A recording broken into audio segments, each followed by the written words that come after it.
सदन एक मैं कोई विषय रख रहा हूँ, गीता जी में कोई विषय रख रहा हूँ, मैं रिटर्न में दीजिए। ऐसे नहीं ऐसे नहीं, आप मुझे दीजिए, मैं एग्जामिन कराऊंगा, मुझे दीजिए, आप मुझे भेजिए। ऐसे नहीं, सीएम की स्टेटमेंट के बाद नहीं, नो। हाँ ठीक है, तो रिटर्न में दीजिए। How can you prove here कि वो स्टेटमेंट गलत है? आप नोटिस दीजिए, सब कुछ रिकॉर्ड पे है।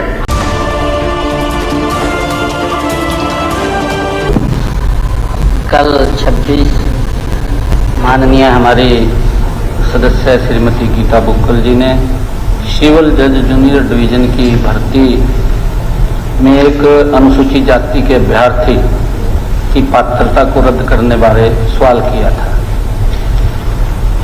माननीय उच्च न्यायालय द्वारा इस संबंध में दिए गए निर्णय का हवाला भी माननीय विधायिका महोदय ने दिया। अध्यक्ष महोदय, मैं इसके बारे में कुछ बताना चाहता हूं। माननीय अध्यक्ष महोदय, हरियाणा पब्लिक सर्विस कमीशन पिछले 10 वर्षों में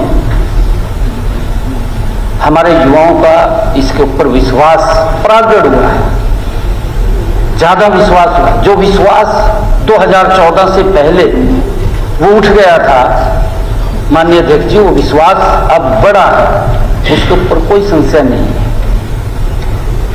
क्योंकि ये एचसीएस जुडिशियल का सवाल है। इसके तहत सिविल जज के पदों की भर्ती हरियाणा लोक सेवा आयोग द्वारा नहीं की जाती है, क्योंकि माननीय गीता बुक्कल जी को मालूम है, शायद इनके समय में जिस प्रकार की टिप्पणियां हरियाणा पब्लिक सर्विस कमीशन पर हुई थी और माननीय कोर्ट ने ये कहा था कि ये भर्ती आप नहीं करेंगे, हम करेंगे, इनके समय की बात है। और ये अब भर्ती माननीय हाईकोर्ट की देखरेख में होती है। माननीय अध्यक्ष जी, हरियाणा सरकार द्वारा अधिसूचित सिलेक्शन कमेटी द्वारा ये की जाती है भर्ती। इस संदर्भ में सरकार द्वारा अधिसूचित दिनांक 7/11/2023 को जारी की गई थी। सिलेक्शन कमेटी में माननीय अध्यक्ष जी 6 सदस्य हैं। उसमें 6 सदस्य होते हैं। क्योंकि मैं उसका जिक्र कर रहा हूं, माननीय हमारी सदस्य ने इसके ऊपर क्वेश्चन किया था। माननीय पंजाब एवं हरियाणा उच्च न्यायालय के 3 सिटिंग जज उस कमेटी के सदस्य होते हैं, जो माननीय चीफ जस्टिस के द्वारा, जो Punjab and Haryana high court के चीफ जस्टिस हैं, उनके द्वारा नामित होते हैं। माननीय अध्यक्ष जी, उनमें एक एडवोकेट जनरल होता है, एक उनमें चीफ सेक्रेटरी होता है और एक हरियाणा पब्लिक सर्विस कमीशन का चेयरमैन होता है। ये 6 लोगों की कमेटी बनी हुई है, वो निर्णय करते हैं। एक मिनट, मेरा क्वेश्चन समझ लेना, मैं बता देता हूं पहले का, फिर आपकी कोई ग्रीवेंस होगी उसको जरूर दूर करेंगे।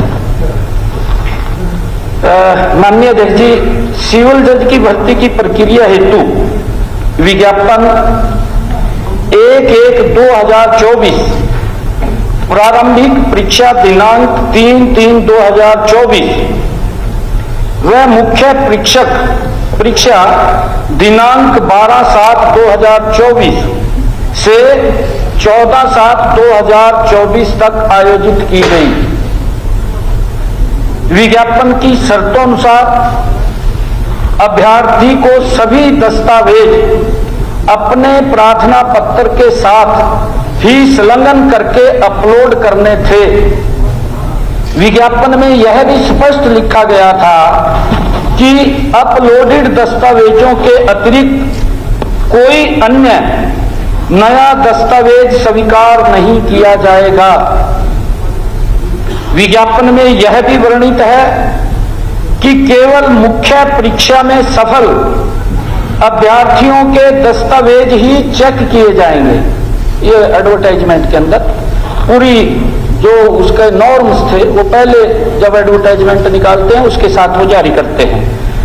माननीय अध्यक्ष जी, जहां तक अभ्यर्थी दिव्य कालिया द्वारा अनुसूचित जाति के प्रमाण पत्र का संबंध है, इस बारे यह स्पष्ट किया जाता है कि उनके द्वारा जो अनुसूचित जाति का प्रमाण पत्र अपने आवेदन पत्र के साथ संलग्न किया गया था, उसमें रजिस्ट्रेशन नंबर अंकित नहीं था। माननीय अध्यक्ष जी, जब प्रमाण पत्र बनता है, ये टेक्निकल इशू है, टेक्निकल दिक्कत है। ये गुड़िया की भी उसकी दिक्कत नहीं है, दिव्य कालिया की उसकी भी गलती नहीं है, ये टेक्निकल दिक्कत है। क्योंकि कई बार युवा फार्म भर देता है, भर करके वो देखता नहीं उसमें क्या कमी है, किसके कारण से कमी रह गई है, और सर्टिफिकेट के अंदर उसमें रजिस्ट्रेशन अंकित नहीं था।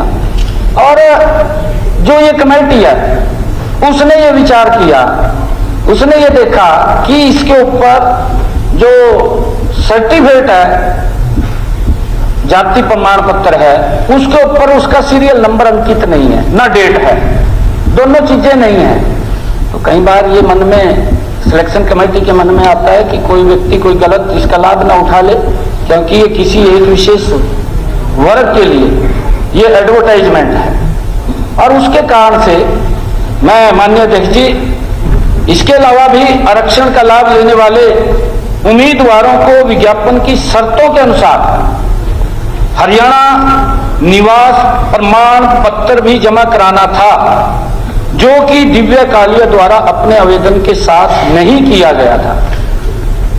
इसलिए दिनांक 5/9/2024 को उम्मीदवार को अंतरिम रद्द पत्र जारी किया गया है दिव्य कालिया, और उसे 7/9/2024 तक अपने प्रतिवेदन जमा करवाने का निर्देश दिया गया। इस पत्र के जवाब में दिव्य कालिया ने अपलोडेड दस्तावेजों के अतिरिक्त नए दस्तावेज भी प्रस्तुत किए।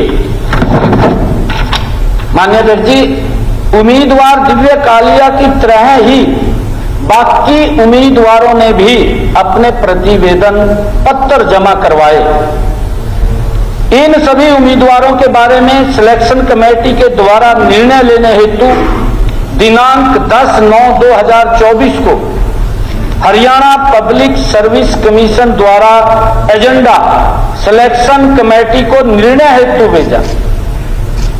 सिलेक्शन कमेटी की बैठक दिनांक 11/9/2024 को हुई।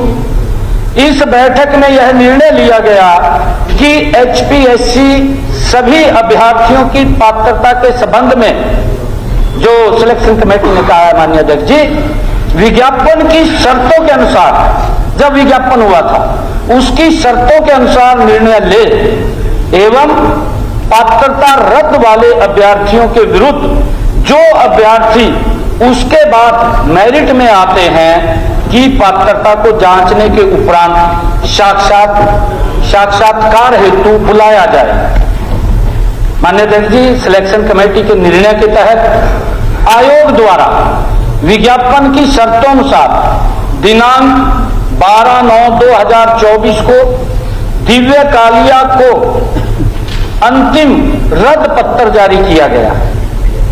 यहां यह स्पष्ट किया जाता है कि उम्मीदवार दिव्य कालिया ने दिनांक 12/9/2024 को जारी किए गए अंतिम रद्द पत्र को माननीय उच्च न्यायालय में याचिका नंबर 23/8/35/2024 डालकर चुनौती दी। उपरोक्त याचिका का निर्णय माननीय उच्च न्यायालय द्वारा दिनांक 20/3/2025 को दिया गया। इस निर्णय में माननीय उच्च न्यायालय ने दिनांक 12/9/2024 को जारी किए गए अंतिम रद्द पत्र को खारिज कर दिया। माननीय अध्यक्ष जी, मेरा यह मैंने कहा है शुरू में कि यह टेक्निकल विषय था कमेटी का, क्योंकि यह committee out of commission, out of माननीय कोर्ट, उसके बीच में कमेटी बनती है, जिसके अंदर मैंने जिक्र किया है कि सिलेक्शन कमेटी में माननीय अध्यक्ष जी 6 सदस्य हैं, जिसमें 3 सीटिंग जज हैं और 3 सीटिंग जज माननीय चीफ जस्टिस द्वारा नियुक्त होते हैं, और उसमें हमारे बड़े अधिकारी हैं।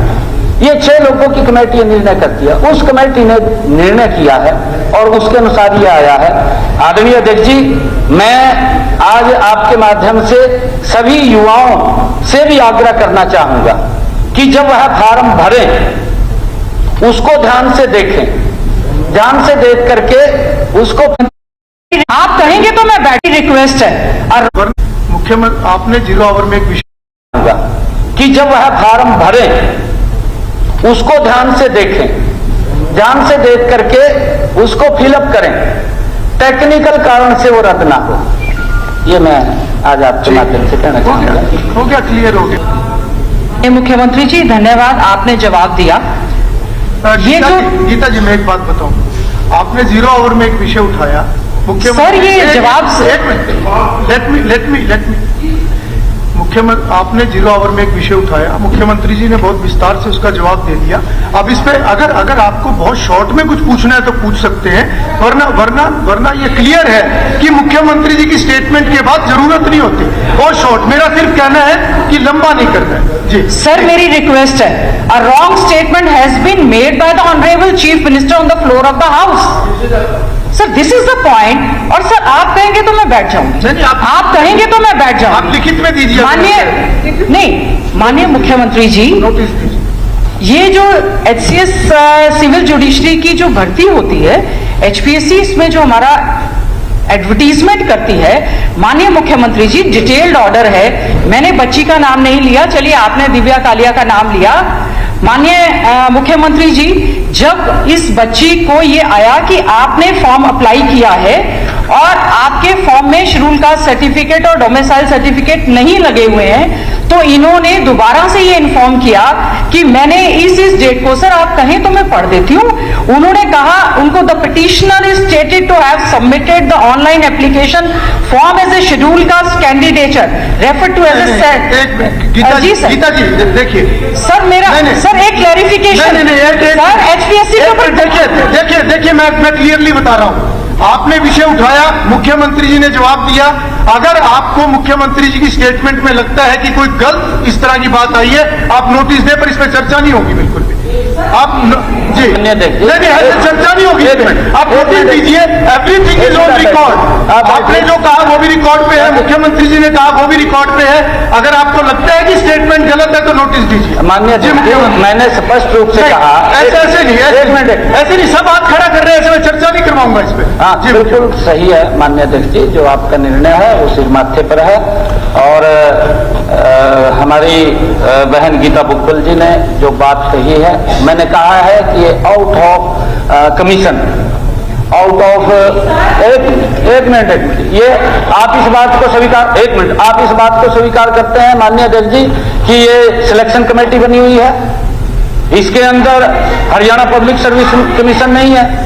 ये सिलेक्शन कमेटी, माननीय अध्यक्ष जी, सिलेक्शन कमेटी बनी हुई है और सिलेक्शन कमेटी के अंदर माननीय चीफ जस्टिस के द्वारा 3 सिटिंग जज उसके अंदर सदस्य हैं। अगर आगे कोई बात आपको अगर विषय आगे करना है तो आप नोटिस दीजिए। आप नोटिस दीजिए, इस पर चर्चा नहीं होगी। नहीं, इस पर कोई चर्चा नहीं होगी। नहीं, वो क्लियर है, पूरा जवाब दे दिया। अगर कोई आपत्ति है तो नहीं, ऐसे नहीं।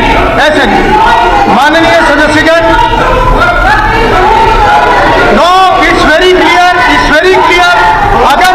अगर मुख्यमंत्री जी ने सार्वजनिक महत्व के इशू पर अपना वक्तव्य दे दिया है और स्थिति स्पष्ट हो चुकी है, तो विधानसभा की प्रक्रिया तथा कार्य संचालन संबंधी नियम 64 क्लियर कहते हैं कि उसके ऊपर कोई भी किसी प्रकार का प्रश्न नहीं उठाया जा सकता या बहस नहीं हो सकती।